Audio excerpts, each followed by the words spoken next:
In the fall of 1878, convict number 2107 was planning his escape. And best of all, it was a foolproof plan. For the most part, that is. Unlike the last attempt, they thwarted, damn their eyes. Now this time, no matter how many guards they may have, no matter how tall the walls may be, and no matter how far from home convict number 2107 currently was, there just weren't no way in hell he was going to let the screws stop him. Not this time. Hell, it took him decades even to get a good look at him. Not that he was all that much to look at these days, he allowed as he fingered his tattered stripes. He was, in the words of the prosecutor at his murder trial, disrobed of all fancy graces and exposed in the light of reality. A far cry, it would seem, from the other label they had once slapped on him as the quote-unquote arch-fiend of treachery and blood. Disrobed and exposed, treachery and blood, whichever the case and whatever his condition, it still didn't stop the other inmates from gawking at him. Looks of curiosity mostly, but disdain as well.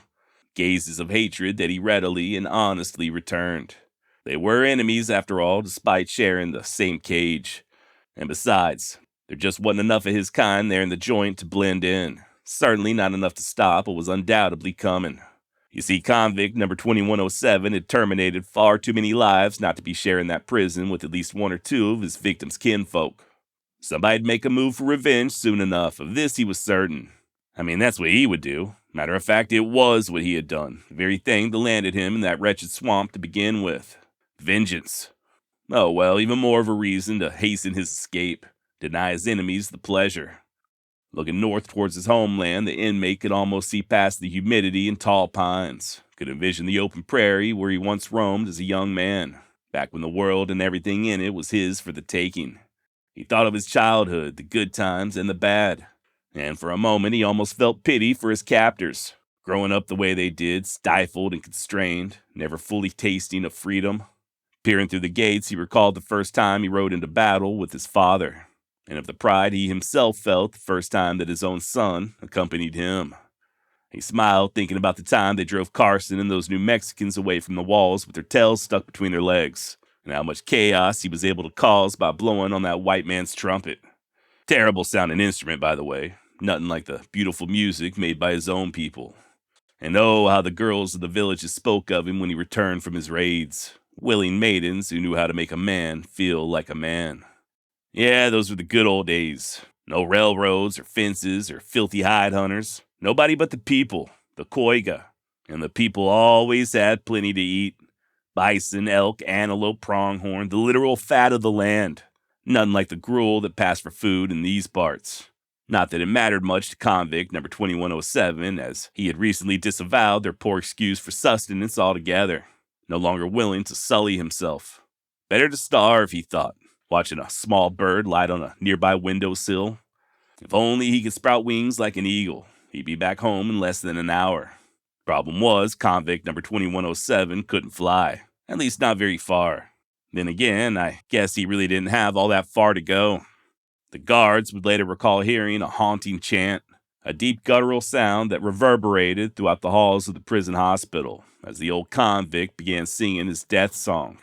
An eerie melody followed by the crashing of glass, a thud, and then silence.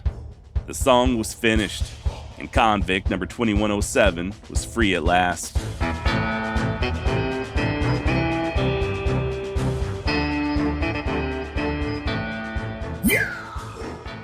Hello there, my name's Josh. This is the Wild West Extravaganza, and what you just heard was my humble attempt at dramatizing the final moments of a Kiowa chief known as Satanta. Worth noting that Satanta is a bastardization in the man's actual name. My apologies to any Kiowa who may be listening. I'm almost certainly going to mess up this pronunciation, but his given name was Satanta, which roughly translates to white bear. And on October 11th, 1878, White Bear committed suicide by leaping through a second-story window at Texas's Huntsville State Penitentiary. Or at least that's how the story goes. Born sometime around the year 1815, Satanta was a very influential leader of the Kiowa people, well known for his skills on the battlefield as well as at the negotiating table.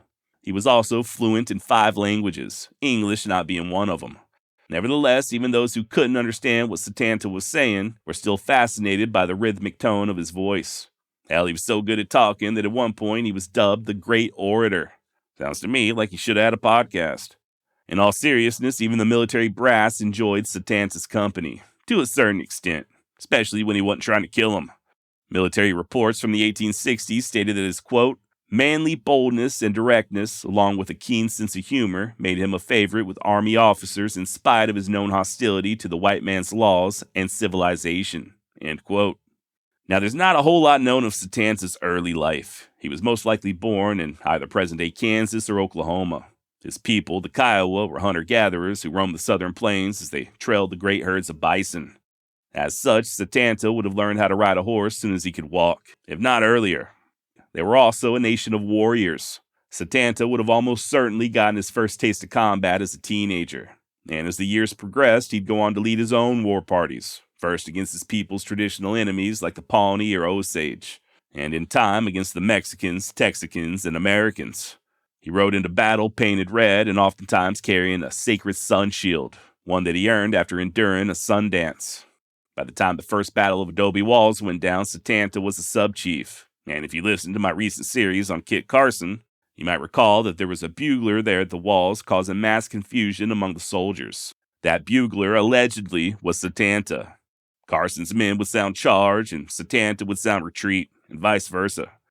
Hey, more on that in a moment, but real quick, let's hear from today's sponsor, Mint Mobile. Look, after years of fine print contracts and getting ripped off by overpriced wireless providers, if we've learned anything, it's that there's always a catch. So when I heard about Mint Mobile being just $15 a month when you purchase a 3-month plan, I naturally thought, what's the catch? But after talking to them, it all made sense. There ain't one. Mint Mobile's secret sauce is that they sell wireless service online. They don't have retail stores or salespeople, so instead they can deliver premium phone plans directly to me and you. Now, I do personally use Mint Mobile. I just re-upped for another 6 months, and simply put, it works. What's more, I am saving a ton of money. I think my old cell bill was around $110 a month, and even now with Mint's unlimited plan, I'm paying a fraction of that. So please join me today in saying bye-bye to overpriced wireless plans and unexpected overages. Mint Mobile's here to the rescue with premium wireless plans starting at just $15 a month. All plans come with high-speed data and unlimited talk and text delivered on the nation's largest 5G network. Listeners of the Wild West Extravaganza can get 3 months off Mint's premium wireless for the low price of $15 per month. To get this new customer offer and your new 3-month unlimited wireless plan for just $15 a month, go to mintmobile.com/wildwest.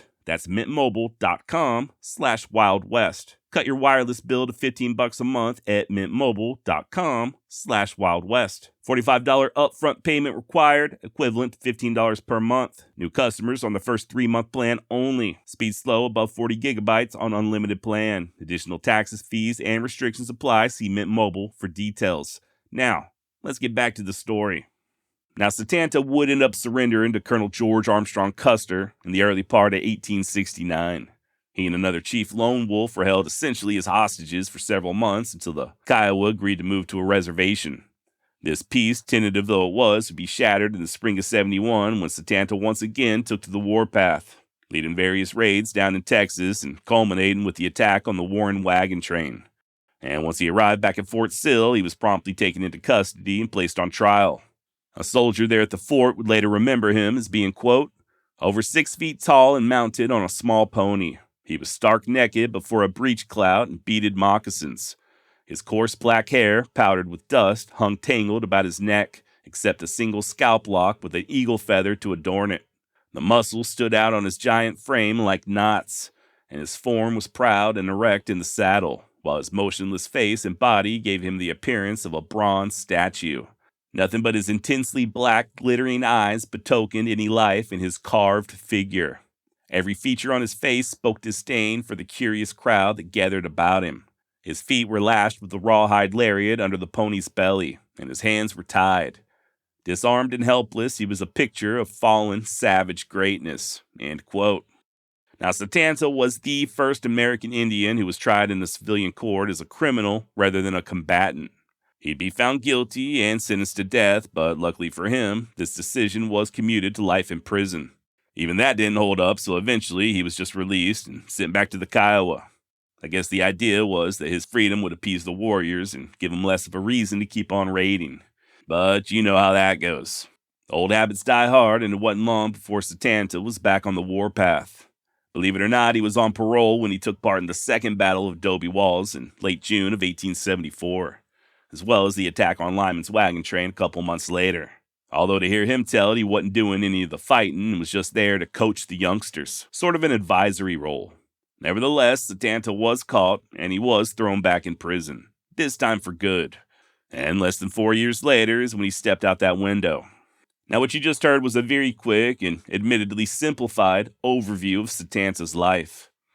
And even though I made an attempt earlier to sort of put myself in his shoes, I don't think I or anyone else could possibly know what was going on through his head during those last moments.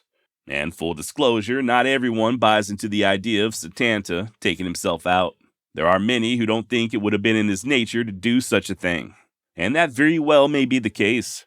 I mean, it's always possible that Satanta was murdered.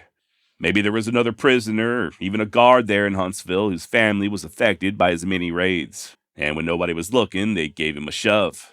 That said, in the book Satanta, The Life and Death of a War Chief, author Charles Robinson III opines that it would have been in the character for Satanta, in his last act as a Kiowa warrior, to deprive the whites of victory by taking his own life. They had his corpse, but not his obedience. And for a warrior, that is an honorable death. Another historian, Clarence Wharton, wrote in his History of Texas that Satanta, quote, saw no hope of escape.